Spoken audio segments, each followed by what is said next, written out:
Bonjour à tous et bienvenue dans votre journal de ce mardi 25 février. Ce soir, la Vendée à l'honneur au Salon de l'Agriculture. C'était un peu notre journée aujourd'hui, porte de Versailles. Élus, exploitants et animaux du département se sont en tout cas montrés dans les allées.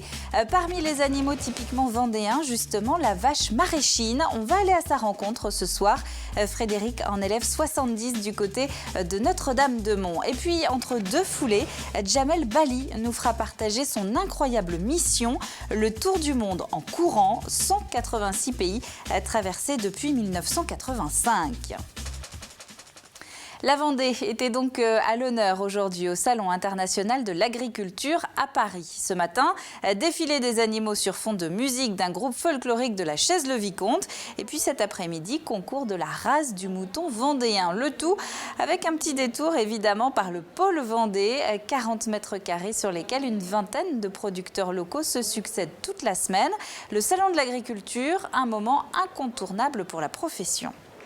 C'est une vraie vitrine quand même de l'agriculture vendéenne et des savoir-faire vendéens en termes de, on va dire, de la fourche à la fourchette.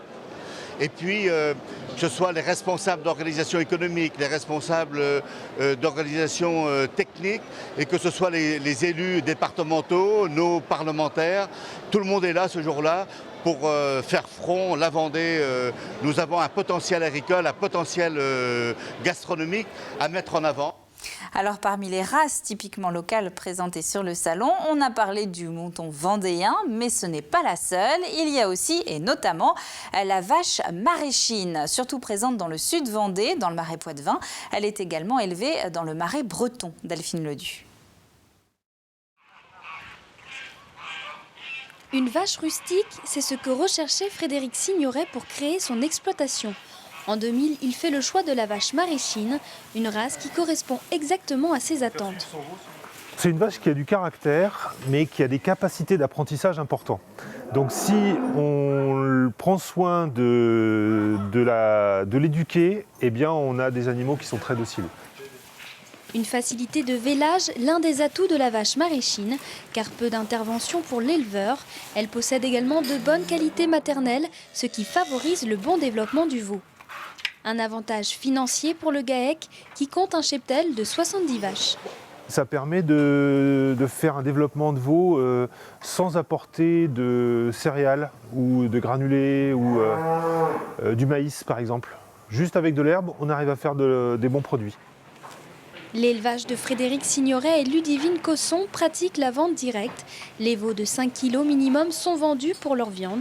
L'exploitation propose également des reproductrices pour les futurs éleveurs, dans l'esprit de conservation de la race. C'est important la conservation génétique de notre patrimoine que nous ont légué les anciens, parce qu'on s'aperçoit, c'est comme dans la nature, on appauvrit la diversité génétique de toutes les races domestiques, et conserver cette diversité, c'est quelque chose de très important, non seulement pour le patrimoine parce que c'est beau, parce que c'est aussi le souvenir de nos anciens, mais aussi parce que c'est des voies d'avenir, c'est des voies pour le futur. Benoît, salarié depuis quelques semaines dans l'exploitation, a justement eu un vrai coup de cœur pour cette vache locale. Il souhaite d'ailleurs s'installer en proposant du fromage issu de lait de vache maraîchine. Je voudrais m'installer dans le Marais. Et ce qui est de plus local et de plus cohérent pour moi, c'est d'avoir une vache typique du Marais qui s'adapte bien. Et donc j'arrive à la maraîchine. Revenu dans le paysage vendéen il y a plusieurs années, une centaine d'exploitations élèvent aujourd'hui la vache maraîchine dans le département. Le salon de l'agriculture est quant à lui ouvert jusqu'au 2 mars, l'occasion d'aller à la rencontre des éleveurs et des animaux donc, mais aussi de prétendre à une des médailles du concours général agricole. On l'a vu hier, la Vendée a commencé sa moisson de médailles et elle continue. Nous en étions à 27 récompenses en fin d'après-midi, dont 5 pour les bovins et 7 médailles d'or pour les produits, que ce soit des huîtres, des poulets, des vins ou encore du beurre. Complètement autre chose, en 4 ans, 120 personnes sont mortes en Vendée à cause d'un trop-plein d'alcool. Une tendance préoccupante qui est en partie à l'origine du plan alcool présenté hier par le préfet. 34 acteurs qui vont se mettre autour de la table pour voir par exemple comment réduire les accidents de la route dus à l'alcool ou encore comment enrayer la surconsommation chez les plus jeunes. C'est la première fois qu'il y a un plan qui n'est pas un plan de plus, mais vraiment un travail de constat partagé et d'intervention aussi articulée entre les différentes associations et organismes qui agissent dans ce domaine. C'est aussi un document qui a vocation à être connu du grand public pour disposer d'adresses, de références, de coordonnées, pour pouvoir aussi solliciter de l'aide, de l'écoute et éventuellement l'intervention des services spécialisés. Et le début des concertations est prévu le 27 mars prochain. En bref, un forum des rencontres de l'emploi saisonnier demain au Sables d'Olonne. L'idée, c'est de rencontrer un maximum d'employeurs en un minimum de temps, à la fois pour trouver un job saisonnier pour l'été, mais aussi, pourquoi pas, une place en alternance pour les futurs apprentis de la restauration, de l'hôtellerie, de la grande distribution, du commerce ou encore du service aux personnes. Pôle emploi souligne qu'il faut prévoir plusieurs CV et du temps pour profiter d'entretiens de recrutement directement sur place. Le forum des rencontres de l'emploi, c'est donc demain de 9h à 16h au Palais des Congrès des Sables d'Olonne. Ça y est, on entre dans la toute dernière ligne droite, J-26 jours avant le premier tour des élections municipales. Dans un tout petit peu moins d'un mois, donc, nous allons renouveler nos conseils municipaux. Et pas besoin d'être voyant pour affirmer que certaines communes vont changer de maire. En Vendée, un tiers d'entre eux ne se représentent pas, Karl Laboureux. Ils ont éventuellement jusqu'au 6 mars pour changer d'avis, mais dans la situation actuelle, 94 maires ne devraient pas se représenter aux élections municipales. 94 sur les 282 communes que compte le département, c'est très exactement un maire sur 3. Et si bien souvent le manque de disponibilité et la complexité de la fonction sont des raisons de ces retraits, l'âge semble être aussi un argument, 66 ans en moyenne pour ces maires sortants, tout comme le nombre de mandats à leur actif, 3 en moyenne, traduisant une certaine volonté de passer la main. Restent donc 188 autres maires sortants qui vont tenter de briguer un nouveau mandat. 2 tiers des maires sortants candidats à leur propre succession, c'est quasiment la même proportion qu'il y a 6 ans lors des dernières élections municipales. En 2008, où 59% d'entre eux avaient été réélus et où 115 des 282 communes de Vendée avaient changé de maire. Et puis municipal toujours avec la présentation des listes annoncées comme étant complètes dans les principales communes du département. Ce mardi, nous sommes aux Essarts où vivent un peu plus de 5000 habitants et où le maire sortant, Yolande Pinault, ne se représente pas. Dans ce chef-lieu de canton, 2 listes sont annoncées, dont celle de Frédéric Altard, sans étiquette. Celui qui est adjoint dans l'équipe actuelle nous présente certaines de ses priorités.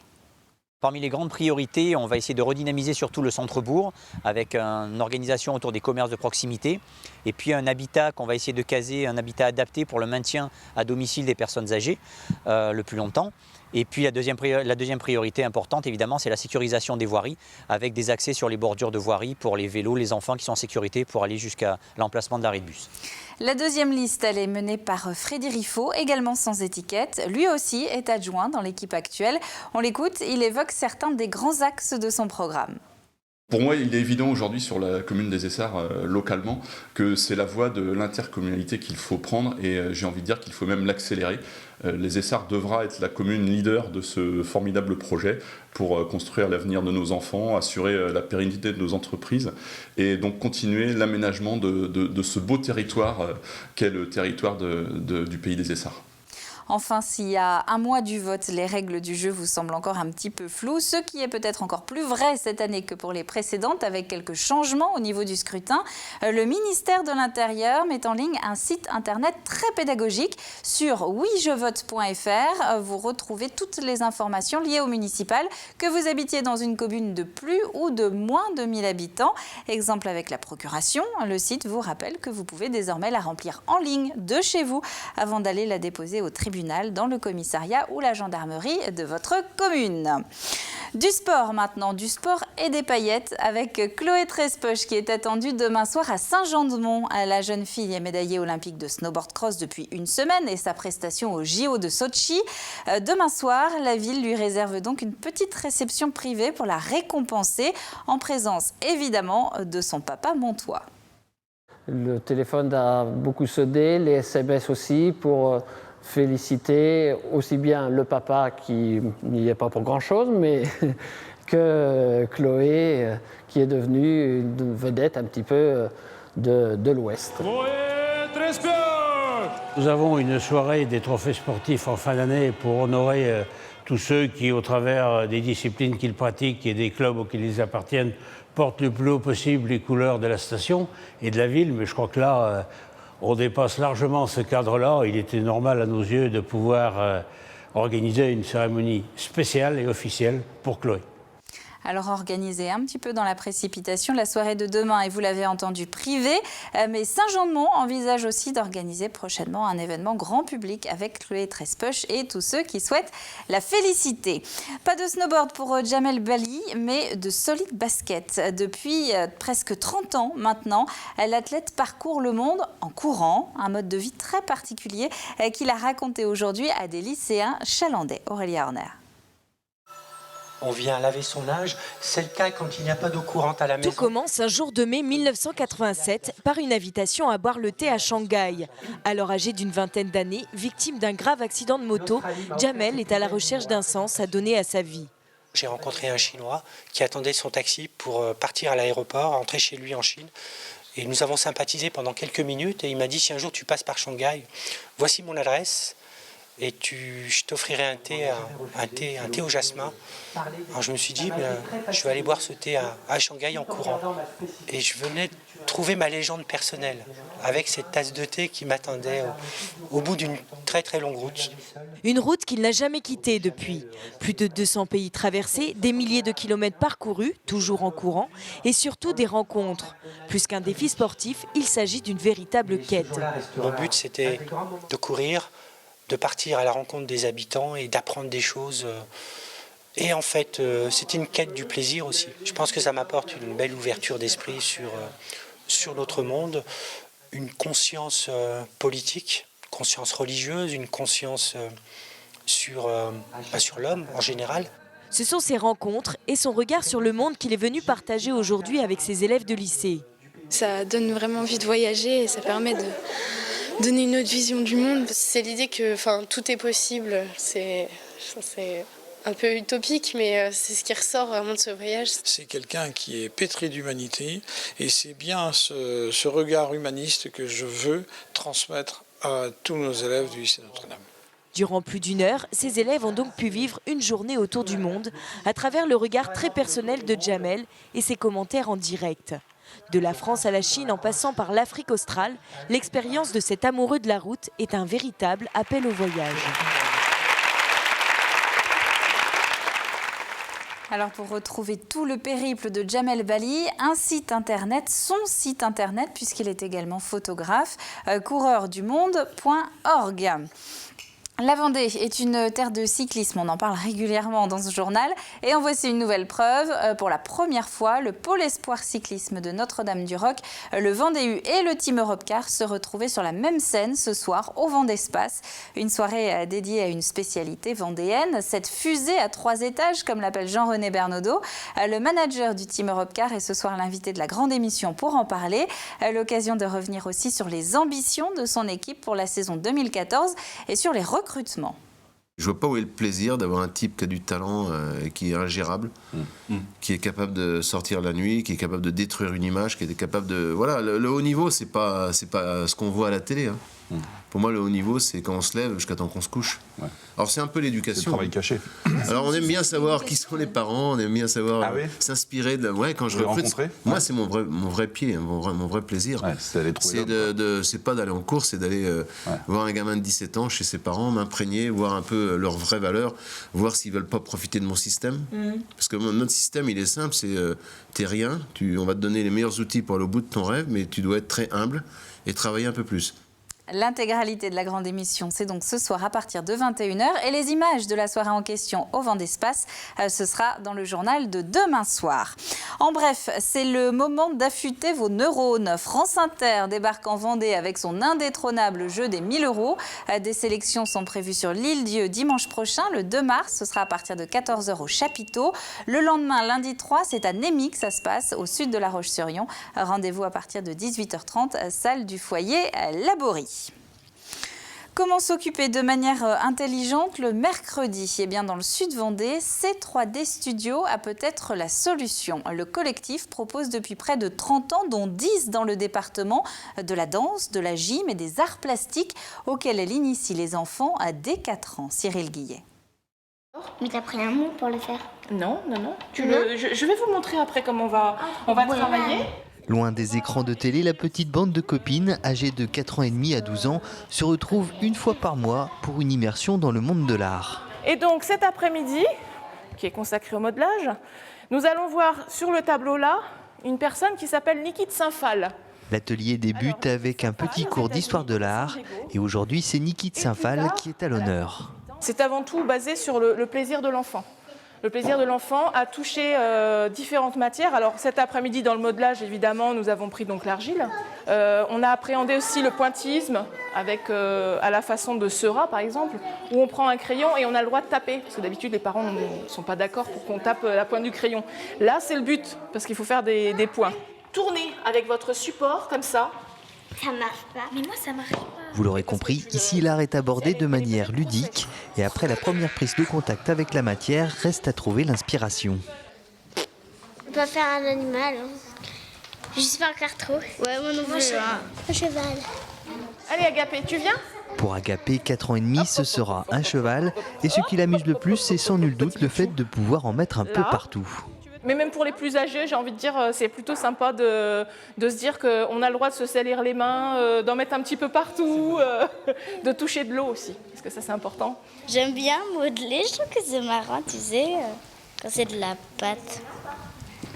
Comme si tu faisais de la cuisine, quoi. Ça fait pareil, voilà. Sauf que tu fais des formes. Sauf que là, tu utilises beaucoup tes mains, en fait. Oui, la cuisine aussi, quand tu fais de la pâte. Oui. C'est bien qu'on a le droit de se salir les mains. Ouais, c'est bien. Là, on fait la fête. Au fil du temps, l'inspiration s'invite sur les tables, animaux et personnages prennent forme. La copie blanche ne sera pas pour aujourd'hui. Les enfants doivent prendre confiance en eux-mêmes et se faire confiance par rapport à l'œuvre qu'ils ont envie de créer. Et donc c'est en manipulant, en faisant des erreurs aussi, puisque des erreurs, on apprend beaucoup. Oh zut, ça s'est cassé. Mais pourquoi ça tombe ? Et après 1h30 de travail, le résultat est plutôt surprenant. Chats, lapins, papillons ou personnages sont nés entre les mains de ces artistes en herbe. Viendra ensuite le temps du séchage et de la mise en couleur. Comme quoi l'inspiration arrive toujours. Alors des animations sont en général prévues au C3D Studio autour des arts plastiques pendant les vacances scolaires. Information au numéro qui s'affiche. Le temps de demain, avant de se quitter, eh bien le milieu de semaine risque une nouvelle fois d'être pluvieux et un petit peu gris. À noter cependant quelques éclaircies, notamment le matin. Et puis côté température, gardez le pull à portée de main, mais normalement pas les gants ni le bonnet puisqu'il devrait faire légèrement plus de 10 degrés partout. Le bulletin complet, c'est dans un instant avec Armelle Pavageau. C'est la fin de ce journal. Merci à vous de l'avoir suivi. On se retrouve évidemment demain, même heure, pour le prochain point sur l'actu vendéenne. D'ici là, très bonne soirée à vous tous sur TV Vendée et à demain.